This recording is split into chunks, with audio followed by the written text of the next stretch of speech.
கப்பலில் கண்டெய்னரில் அதிகமாக ஏற்றக்கூடாது. லாரி ஓட்டுற மாதிரி கப்பலில் ஏற்றணும்னா நடுக்கடலில் கண்டெய்னரில் கடலில் விழுந்து வீணாக போயிடுது. லாரிக்கு பாட்டம் எவ்வளோ கண்டெய்னர் இருக்குதோ அந்த அளவுக்கு தான் ஏற்றி கொண்டு போகணும்.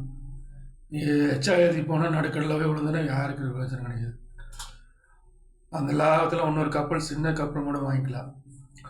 100 கண்டெய்னர் பிடிக்கிற மாதிரி சின்ன கப்பல் தான் இன்னைக்கு நாட்டுக்கு தேவை. அதுதான் எதுலேயும் சிக்காமல் போயிட்டே இருக்குது. 1500 ஓட்டு பெருங்கால வாங்குறத நிறைய லாஸ் ஆகுது.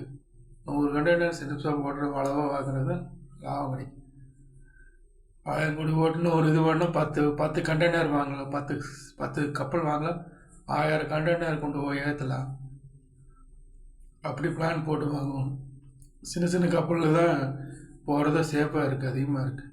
பெரிய கப்பல் அதிகமாக லாஸ் கொடுக்கும் கண்டெய்னரில்.